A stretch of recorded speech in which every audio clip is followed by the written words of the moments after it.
প্রিয় দর্শক, কৃষি প্রধান এই বাংলাদেশে আমরা আসলে কৃষকদের নিয়ে কতটুকু ভাবি, অথচ কৃষক বাঁচলেই কিন্তু বাংলাদেশ আরও দুর্বার গতিতে এগিয়ে যাবে, এটাই সত্য। আমি রেজানুর রহমান, সংবাদপত্রে বাংলাদেশ অনুষ্ঠান থেকে আপনাদের স্বাগত জানাচ্ছি। আমাদের আজকের এই অনুষ্ঠানে অতিথি হিসেবে উপস্থিত আছেন বাংলাদেশ প্রতিদিনের বার্তা সম্পাদক নাহিদুল ইসলাম। স্বাগত আপনাকে অনুষ্ঠানে। বলছিলাম কৃষকদের কথা, মানে আমাদের যে অন্ন যোগায় এই কৃষকদের শ্রমে ঘামে সব কিছু মিলে আজকে পত্রপত্রিকায় কৃষকদের নিয়ে কথা আছে, সেই জন্য এই কথাগুলো বললাম। একটু সংবাদপত্রের শিরোনাম পড়ি। প্রথম আলোর শিরোনাম, 10,000 টাকা পর্যন্ত কৃষি ঋণ সুদসহ মাপ, শাস্তি না হওয়ায় বাংলাদেশ ব্যাংকে বারবার বিশৃঙ্খলা, গভর্নর বদলের ঘটনা প্রবাহ নতুন সরকারের ভাবমূর্তি ক্ষুণ্ণ করেছে। দৈনিক যুগান্তর, স্থানীয় সরকার নির্বাচন, ভোটের হাওয়া তৃণমূলে, প্রধানমন্ত্রীর কড়া বার্তা, অপকর্মে জড়িতদের বিরুদ্ধে কঠোর অবস্থানে সরকার। দৈনিক সমকাল, গ্যাস সিলিন্ডার থেকে বিস্ফোরণ বাড়ছে, 12 লাখ কৃষকের 1,500 কোটি টাকার ঋণ মওকুফ। কালের কণ্ঠের শিরোনাম, 65 প্রকল্পে ব্যয় 80,000 কোটি বাড়িয়ে গেছে ইউনূস সরকার। কৃষি ঋণ 10,000 টাকা পর্যন্ত মওকুফের সিদ্ধান্ত। 21 পদক বাংলা একাডেমি পুরস্কার প্রদান প্রধানমন্ত্রীর। বাংলাদেশ প্রতিদিন, বন্ধ কারখানা চালুর উদ্যোগ, সুশীলরা কেন দেশ পরিচালনায় ব্যর্থ হয়। দৈনিক ইত্তেফাক, 76,000 কোটি টাকার বকেয়া ও লোকসান বিদ্যুৎ বিভাগের কাঁধে। মানব জমিনের শিরোনাম, দায়িত্ব গ্রহণ করে 11 দফা পরিকল্পনা তুলে ধরলেন গভর্নর। খবরের কাগজ, 12 লাখ কৃষকের 10,000 টাকার ঋণ সুদসহ মওকুফ, আবার চালু হবে বন্ধ কলকারখানা। আমাদের সময়, গভীর অর্থ সংকটে বিদ্যুৎ খাত, দেশটাকে জ্ঞানের আলোয় আলোকিত করতে চায় 21শে বইমেলার উদ্বোধনী অনুষ্ঠানে প্রধানমন্ত্রী। যায় যায় দিন, সরগরম 201 নম্বর প্রধানমন্ত্রীর কক্ষ, 9 গুণীর হাতে 21শে পদক তুলে দিলেন প্রধানমন্ত্রী। সময়ের আলো, 10,000 টাকা পর্যন্ত কৃষি ঋণ সুদসহ মওকুফ। দৈনিক সংগ্রাম, অমর 21-এর বইমেলার উদ্বোধন, সরকার দেশকে জ্ঞানের আলোয় আলোকিত করতে চায়। দৈনিক করতোয়া, রাষ্ট্র তার প্রয়োজনেই গুণী মানুষদের সম্মানিত করে, 21শে পদক অনুষ্ঠানে প্রধানমন্ত্রী। কালবেলার শিরোনাম, প্রকল্প ব্যয় কমানোর কথা বলে উল্টো হাঁটে ইউনূস সরকার। দৈনিক ইনকিলাব, আওয়ামী লীগকে আমন্ত্রণ, সারা দেশের দলমত নির্বিশেষে সবার মধ্যে উদ্বেগ উৎকণ্ঠা। আমার দেশ, ইউনূসের বিদায়ে স্বস্তিতে দিল্লি। রূপালী বাংলাদেশ, কৃষকের পাশে সরকার।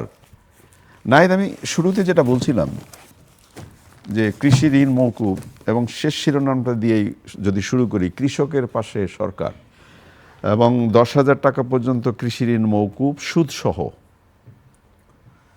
ধন্যবাদ রেজানুর ভাই। আসলে ভালো সংবাদ এটা, ভালো সংবাদ নিঃসন্দেহে। এবং সবচেয়ে বড় কথা হলো যে বিএনপির যে নির্বাচনী ইশতেহার, ওয়াদা, সেই ওয়াদার মধ্যে কিন্তু এটা অগ্রাধিকার ছিল। তো নর্মালি আমরা কি দেখি যে ইশতেহারগুলো কিন্তু বস্তা পচা একটা কাগজ, এটা অনেক সময় প্রতিশ্রুতি পালন করা হয় না, বেশিরভাগ সময় তাই হয়, বলে প্রতিশ্রুতির ফুলঝুরি থাকে। কিন্তু এবার দেখলাম খুব তড়িঘড়ি আমরা যে ইশতেহার বাস্তবায়নের একটা প্রক্রিয়া, এবং এই ঘটনায় কৃষকদের যে কার্ড দেওয়া, হ্যাঁ, নারীদের কার্ড দেওয়া, ইশতেহার ধরে ধরে এই কাজটা করছেন প্রধানমন্ত্রী। সে কারণে এটা খুবই আশাবাঞ্জক যে ইশতেহারকে গুরুত্ব দেওয়া হচ্ছে, অর্থাৎ ইশতেহার যে একটা গুরুত্বপূর্ণ ডকুমেন্টস, সেটা এখন আমি যে অঙ্গীকার করেছি, অঙ্গীকার পালন করছি, সেটা একটা দিক। আর কৃষকরা প্রায় 1.5 লাখ কৃষকটা সুযোগ পাবেন, 1,500 কোটি টাকার মতো সরকারের ব্যয় হবে এটা করতে। এটা সরকারের দিক থেকে বড় অ্যামাউন্ট না, কিন্তু যদি কৃষকের কথা চিন্তা করি আমরা, একজন কৃষকের কাছে কিন্তু 10,000 টাকা অনেক বড় টাকা, এবং তার নিজের যে বুকের বলটা তৈরি হয় না, এটা এখন সে কিন্তু, এই কৃষকরা কিন্তু 1.5 লাখ কৃষক, তারা কিন্তু নতুন একটা উদ্যম পাবে এবং একটা ভার মুক্ত হতে পারবে। সুতরাং সরকারের দিক থেকে একটা ওয়াদা পূরণ, আর কৃষকদের দিক থেকে এটা বিরাট সংবাদ। সেই সঙ্গে কৃষকরা যখন রিলিফ পাবেন, তিনি কিন্তু কম খরচে তার পণ্যটা উৎপাদন করতে পারবেন। সুতরাং যদি আমরা একটা চেইন রিয়াকশনের কথা বলি, তাহলে কিন্তু নানান পর্যায়ে, ভোক্তা পর্যায়ে এর সুবিধাটা পাওয়া যাবে। সেই সঙ্গে এই 1,500 কোটি টাকা সরকার তো আমাদের দেশে এমনি বাজেট টানাটানিতে থাকে, এটা কিভাবে তারা পূরণ করবেন এটারও নিশ্চয়ই তাদের কোনো পলিসি আছে, কিন্তু ওভারঅল এটাকে ইতিবাচকভাবে দেখতে হবে। কৃষকদের জন্য এই ধরনের সুযোগ সবসময় থাকা উচিত, অবশ্যই থাকা উচিত। বললেন যে টাকাটা কোত্থেকে আসবে? টাকা তো অনেক জায়গা থেকে আমরা হ্যাঁ, খরচ করি, অনেক হ্যাঁ, কিছুই ১,৫০০ করি। কোটি টাকা যদি আপনি কোনো কিন্তু খাত থেকে কৃষকের জন্য যদি আমরা এই হ্যাঁ। প্রণোদনাটা দেই, তাহলে তো আমাদের ভবিষ্যৎটা অনেক অনেক সুন্দর সুন্দর হবে, অনেক সুন্দর।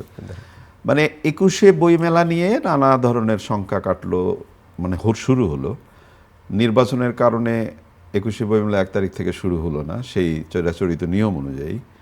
তারপর শোনা গেল যে ২০ তারিখ থেকে মেলাটা শুরু হবে। তারপর শোনা গেল ২৫, পরে ২৬শে গতকাল মাননীয় প্রধানমন্ত্রী বইমেলার উদ্বোধন করলেন এবং তিনি যেটা বললেন যে মেধাভিত্তিক রাষ্ট্র গড়ার আহ্বান জানিয়েছেন এবং খুব সুন্দর কথা বলছেন। শুধু ২১শে বইমেলা না, উনি ২১শে পদকও গতকাল প্রদান করেছেন। তো সব কিছু মিলিয়ে মেলা এবং ২১শে পদক, তারপরে সাহিত্য পুরস্কার বাংলা একাডেমির কেমন দেখলেন? আসলে এবার একটা অপ্রীতিকর ঘটনাও আছে, আপনি সেটা উল্লেখ করেননি। তার আগে বলি যে আমি এই অপ্রীতিকর কথাটা উল্লেখ করব আপনার মন্তব্য শুনবার পরে। আচ্ছা, এবার যে ধরনের টানাপোড়েনের মধ্যে দিয়ে গেছে, বিশেষ করে প্রকাশকরা তো খুব সন্দেহের মধ্যেই ছিলেন যে তারা মেলায় আলটিমেটলি অংশগ্রহণ করতে পারবেন কিনা। অনেকে তো মোটামুটি আন্দোলনই করেছিলেন যে এত মানে এই সময় বিশেষ করে ঈদ আসতেছে সামনে, রোজা। তো শেষ পর্যন্ত সব পক্ষকে কনভিন্স করে মেলাটা করা যাচ্ছে এবং এটা আসলে একটা প্রাণের মেলাই। কারণ মানুষের কিন্তু এক ধরনের বুদ্ধিবৃত্তিক যে জায়গাটা, সেটা তো বই ছাড়া তো সেটা সম্ভব না, আসলে পড়া দেখে সম্ভব না। আর এই মেলা কিন্তু নতুন পাঠক তৈরি, সেই সঙ্গে বইয়ের যে একটা সংস্কৃতি আমাদের দেশে আছে, এটা কিন্তু এই ২১শে বইমেলাটা কিন্তু বিরাটভাবে এটা কিন্তু ভূমিকা রাখে। তো আলটিমেটলি এটা যে হচ্ছে, সেটা হচ্ছে সবচেয়ে ভালো দিক, যে এই চড়াই উতরের মধ্যেও আমরা তো শঙ্কার মধ্যেই ছিলাম যে আসলে হবে কিনা, হচ্ছে, এটা খুবই ভালো দিক। আর এখানে কিন্তু প্রধানমন্ত্রীও কিন্তু বলেছেন তিনি গুণী মানুষের সম্মান করতে চান এই পুরস্কার প্রদান করতে গিয়ে। না, মাননীয় প্রধানমন্ত্রীর এই গত কয়েকদিনের মধ্যেই নানা ধরনের উদ্যোগ জনগণের মাঝে, সাধারণ মানুষের মাঝে তো অবশ্যই একটা আশা জাগিয়েছে এক জায়গায়। এক্স্যাক্টলি। এবং তিনি গতকাল বইমেলায় যখন গেলেন, বইমেলায় তার সমস্ত সারা সময়টা উনি যেভাবে মনোযোগ দিয়ে সবার কথা শুনলেন, এবং যখন উনি ওই যে আমার সাংবাদিকতা জীবনের প্রতিটা বছরই বইমেলায় আমার কাভার করার সুবিধা আছে, আমি দেখছিলাম এর আগে সরকার প্রধানরা খুব গম্ভীরভাবে ঢুকেন, বেরিয়ে যান, অমুক করেন তমুক করেন, কিন্তু এবার তিনি সাধারণ মানুষের কাছে পর্যন্ত ওই স্টলগুলো যখন পরিদর্শন করলেন। এবং আরেকটা ব্যাপার যেটা হচ্ছে যে তিনি মানে পরিবারের সদস্যদের নিয়ে তিনি বইমেলাটাতে এসেছেন, এতে কিন্তু অন্যরা উদ্বুদ্ধ হবে, তাই না? সেটাই এখন এই জিনিসগুলো নিয়ে শিক্ষণীয় আসলে, যে একটা পরিবর্তনের হাওয়া দেখতে পাচ্ছি চারিদিকে। তো এই ধারাটা আসলে থাকা উচিত সবসময়। আরেকটা জিনিস, অনেক পত্রিকা আসছে যে উনি কিন্তু মানে সাধারণ মানুষের মতো হেঁটে গিয়ে পুরস্কার এবং উনি সচিবালয় থেকে ওসমানী স্মৃতি মিলনায়তনে থেকে হেঁটে ২১শে পদক এবং সময় মতো এবং আবার ফিরে এসছেন হেঁটে। মানে ভিআইপি কালচারের অনেকটাই আমরা এখানে দেখছি যে আর মানে ওইভাবে আগের মতো নেই। এটা মানে আমরা যে বিষয়গুলো স্বপ্ন দেখি যে এরকমই তো হওয়া উচিত, সেটাই তো হচ্ছে। কিন্তু একটা জিনিস নাই, আপনার সাথে একটু আলাপ করতে চাই, আপনি তুলছিলেন, আমি বিনীতভাবে বলতে চাই, আপনি আমাকে পুরস্কার দেবেন, আমি কি চাইছি আপনাকে পুরস্কার, যে আপনি আমাকে পুরস্কার দেন। তা আমি যদি অন্যায় করে থাকি, আমি বাজে লোক, আমি অমুক, তা সেটা তো আপনার আগে ভাবা উচিত ছিল যে না, এই লোকটিকে পুরস্কারটা দেওয়া ঠিক হবে না। মোহন রায়নকে আপনারা পুরস্কার দিলেন, ঘোষণা করলেন, আগের দিনও নাকি রিহার্সেল করানো হয়েছে কিভাবে পুরস্কার মঞ্চে উঠবেন, কি করবেন। কিন্তু তাকে যে এই যে পুরস্কারটা দেওয়া হলো না, তাকে যে অপমানটা করা হলো, নাকি অপমান করা হলো না, এটাই স্বাভাবিক? এটা খুবই অস্বাভাবিক। এবং এই ঘটনা বাংলা একাডেমিতে কাছাকাছি ধরনের ঘটনা আগেও ঘটেছে, তালিকা করা হয়েছে, তালিকা থেকে পরে আবার নাম বাদ দেওয়া হয়েছে।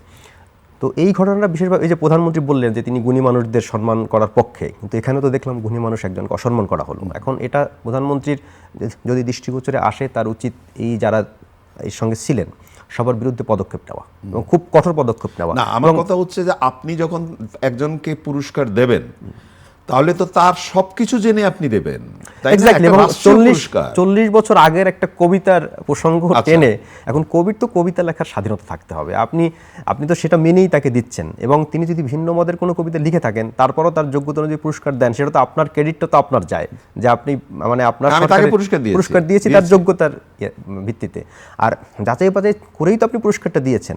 সুতরাং যারা এক্ষেত্রে দায়ী, আমি সেটাই বলতে চাই যে পদক্ষেপ নিতে হবে, যে কারাই পুরস্কার তালিকাভুক্ত করলেন আর কারাই বা বাদ দিলেন।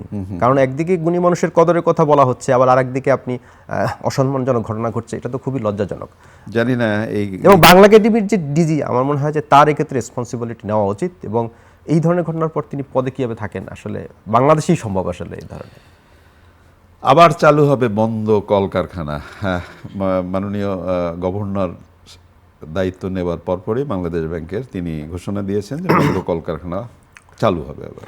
রেজা ভাই, এটাও একটু আপনাকে স্মরণ করিয়ে দিই যে এটাও কিন্তু বিএনপির ইশতেহারের মধ্যে ছিল বন্ধ কারখানা। মূলত প্রধানমন্ত্রীর নির্দেশনার পরই গভর্নর এই ধরনের উদ্যোগ নিয়েছেন, নতুন গভর্নর তিনি। তো বাংলাদেশে এই বিএনপির যে আগের সরকার, তখন কিন্তু বেসরকারিকরণ একটা কমিশন ছিল, এবং সেটা করা হয়েছিল IMF এর প্রেসক্রিপশনে। তারা চায় সবকিছু বেসরকারি খাতে ছেড়ে দিতে, কিন্তু বাংলাদেশের মতো একটা দেশে এই সবকিছু বেসরকারি খাতে ছেড়ে দেওয়া কিন্তু খারাপ নজির। কারণ তাহলে কিন্তু মানে যে পণ্যটা তৈরি হবে সেটার দাম অনেক বেড়ে যাবে। সরকারের দিক থেকেই কিন্তু অনেক পদক্ষেপ নিতে হবে। এখন সরকারি বেসরকারি সব পর্যায়েই কিন্তু বন্ধ কারখানা চালু করাটা জরুরি। সরকারেরও অনেক, আমাদের দেশে অনেক কিন্তু শিল্প কারখানা আছে, এগুলো বন্ধ, ওগুলো চালু করতে হবে। সেরকম বেসরকারি যেসব কারখানা বন্ধ হয়ে গেছে সেগুলো চালু করতে হবে। তো এটাও খুব ভালো দিক, এবং বন্ধ কারখানা চালু হলে কিন্তু কর্মসংস্থানের যোগ আছে, মানুষের অর্থনৈতিক উন্নয়নের যোগ আছে। না, আপনি যেটা বললেন যে একটা কারখানা যখন চালু হবে, যখন তো নিয়োগ হবে, প্রচুর নিয়োগ হবে, কর্মসংস্থান হবে, তো এইটা তো আপনার অনেক বড় ব্যাপার। এবং আরেকটা যেটা আপনি বললেন যে আমরা যে তিনটা বিষয় নিয়ে কথা বললাম, বিএনপির ইশতেহারের সেই বিষয়গুলো ছিল, এবং এই যে সরকার দ্রুততম সময়ের মধ্যে তার প্রতিশ্রুতিগুলো রক্ষা করার চেষ্টা করছে, এটা তো একটা আশা জায়গা নিয়ে অনেক বড় ঘটনা। এই প্রথম আলোতে শিরোনাম হয়েছে শাস্তি না হয় বাংলাদেশ ব্যাংকে বারবার বিশৃঙ্খলা। বিশেষ করে গতকাল বা পরশু বাংলাদেশ ব্যাংকের সাবেক গভর্নরকে নিয়ে যে মবটা সৃষ্টি হলো, সেটা তো কাঙ্ক্ষিত না। মব নিয়ে কিন্তু আমরা এই অনুষ্ঠানে রেজা ভাই আলোচনা করেছিলাম যে মবটা কেন হচ্ছে, এবং ইউনূস সরকারে কিন্তু মোটামুটি ডুবিয়েছে এই মব, এবং তারা বেশ ভালোভাবেই ডুবিয়ে দিয়েছে। এবং 5 আগস্টের পরে থানাগুলোতেও কিন্তু মব হয়েছিল, মানে এক ধরনের স্পর্ধার ব্যাপার। দৈনিক পত্রিকায় মব হয়েছে, সাধারণ মানুষকে পিটিয়ে হত্যা করা হয়েছে, মানে অনেকগুলো ঘটনা ঘটেছে যেগুলো সরকার থামায়নি, এবং সেগুলোর ধারাবাহিকতা। তো ইউনূস সরকারকে কিন্তু এই মব বেশ ভালোভাবেই ভুগিয়েছে, এই সরকার কেবল শুরু। এবং আরেকটা কথা বলতে চাই যে মবের শুরু বলছেন, মানে তার মানে এটা কি কন্টিনিউ করবে? শুরু বলতে সরকারের শুরু। এখন যদি মব যদি শুরুতেই নিয়ন্ত্রণ করা না যায় তাহলে বিপদ আছে। এই প্রসঙ্গে বরিশালের প্রথম আলোতে আরেকটি শিরোনাম আছে, মব কালচার শেষ যেন কথার কথা না হয়। হ্যাঁ, এইটাই বলছি আমি যে বরিশালে একটা ঘটনা ঘটেছে, সেখানে আদালতের ইজলাসের মধ্যে ঢুকে গিয়েছেন, এবং বিএনপি কিন্তু বিএনপিপন্থী 20 জন আইনজীবী, সেখানকার আইনজীবী সমিতির সভাপতি সহ সবাইকে অ্যারেস্ট করা হয়েছে, এবং খুবই প্রশংসিত কাজ, ভালো খবর। বাংলাদেশ ব্যাংকেও উচিত এটা, হাসান মন্ত্রী যদি কোনো অন্যায় করে থাকেন, কোনো দুর্নীতি করে থাকেন, আপনি নিয়ম মেনে তার তদন্ত করতে পারেন, যদি ভালো করেছেন বা খারাপ করেছেন, কি করেছেন সেটা তার কাজের, সেটা হতে পারে। খুব তড়িঘড়ি করে একজন গভর্নর নিয়োগ দেওয়া হয়েছে, সেটাও সরকারের, যেহেতু সরকার তার পলিসি বাস্তবায়ন করবে, হতে পারে। কিন্তু মব যে সৃষ্টি হলো, এই দায়ীদের বিরুদ্ধে প্রথম আলোর আজকের এই রিপোর্টে কিন্তু সবার নাম ধাম সব আছে, এবং সরকার কিন্তু চাইলে তদন্ত করে এদের ব্যবস্থা নিতে পারে, ব্যবস্থা নেওয়া উচিত। এর আগেও এই ধরনের ঘটনা ঘটেছে, ব্যবস্থা নেওয়া হয় না, যে কারণে বারবার মব হচ্ছে, এবং ব্যবস্থা না নেওয়াই সমস্যা। আপনি যদি সমস্যাটা চিহ্নিত করেন তাহলে সমস্যার সমাধান হবে। এখন যদি সেটা চিহ্নিত করে আর ব্যবস্থা না নেন তাহলে তো কোনো লাভ নেই। আমরা হচ্ছে না, ব্যাপারটা এরকম থাকে না, আমাদের আশা দেখি না কি হয়। না, সেটা না, কারণ এখন এই গভর্নরের বিরুদ্ধে মব হয়েছে, বিএনপি নিয়োজিত গভর্নরের বিরুদ্ধে মব হবে না এটা কোনো গ্যারান্টি নেই। কারণ এই যারা কর্মকর্তা কর্মচারীর কথায় কথায় বিভিন্ন দাবি দেওয়া নিয়ে তারা সেখানে গিয়ে এই মব কিন্তু করেছেন, কেউ ইনক্রিমেন্ট চাচ্ছে। এবার সেখানে সংগঠন অনেকগুলো, 9-10টা সংগঠন, বঙ্গবন্ধু পরিষদ, জিয়া পরিষদ, সেখানে পরিষদের শেষ নাই, লাল নীল সবুজ নানান ধরনের দলে ভাগ, তারা নানান ধরনের ফ্যাতনা তৈরি করে, একই অঙ্গে এত রূপ। হ্যাঁ, অনেকটাই তাই। এবং পলিটিক্যাল যে সরকার থাকে তাদের সঙ্গে তাদের লিয়াজও থাকে, দলভুক্ত হয়। ফলে পৃথিবীর কোনো দেশে কেন্দ্রীয় ব্যাংকে তো আপনি এই ধরনের ব্যবস্থা দেখবেন না, কোথাও নাই এই ধরনের যে এত সংগঠন ভিতরে। দেখা যাক এই সেনসিটিভ জায়গা, এই পরিস্থিতিগুলোর কি উন্নতি হয়, এটা দ্রুত পদক্ষেপ নেওয়া উচিত মবের বিরুদ্ধে। একটা ব্যাপার কি আপনি নিশ্চয়ই খেয়াল করেছেন যে আমরা যা নির্বাচন এবং অন্যান্য বিষয়ে খুব ব্যস্ত হলো দেশ, নির্বাচন হয়ে গেল, বাজার দর নিয়ে কথা হয়, মাঝে মাঝে সব কিছু নিয়ে হয়, মাঝে মাঝে দেশটা একটু কাঁপে মানে ভূমিকম্প হয়। তো এটা একটা বলে প্রাকৃতিক অনুযায়ী যে কাঁপার ধরন দেখে বুঝিয়ে দেয় যে আমি কিন্তু আসছি। দৈনিক করতোয়ার একটি শিরোনাম পড়লাম, 26 দিনে 9 বার কাঁপলো দেশ। তো যখন ঘটনা ঘটবে তারপরে আমরা এটা নিয়ে নানা ধরনের কথা বলবো। এখন ভূমিকম্প আপনি ঠেকাতে পারবেন না, কিন্তু তার আগে যতটুকু সতর্কতা, সেই সতর্কতা কি আমাদের আছে? একদমই নেই। আপনার তো স্মরণে থাকার কথা যে রানা প্লাজা ভেঙে পড়েছিল, সেটা ডিজাস্টার, 1000-এর বেশি মানুষ মারা গেছে, বহু মানুষ আহত হয়েছে। ছোট একটা ভবন যদি ধসে পড়ে, আগুন লাগে, দেখবেন যে 4-5 তলা যদি হয়, সেটাই নেভাতে গিয়ে দেখা যায় যে আমাদের যে বাহিনীগুলো আছে হিমশিম খায়, তাদের কাছে যন্ত্রপাতি নেই, তাদের বাজেট নেই।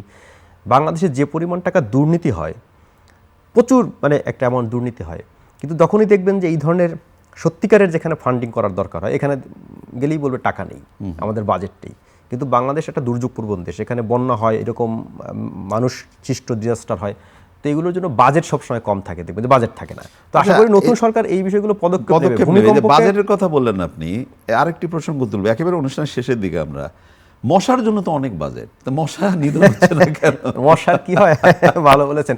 আমরা কয়েকদিন আগে রিপোর্ট করেছিলাম এটা নিয়ে। মশা আসলে, মশার ওষুধ ওই আসলে যে আপনার মাথায় ঘুরছে।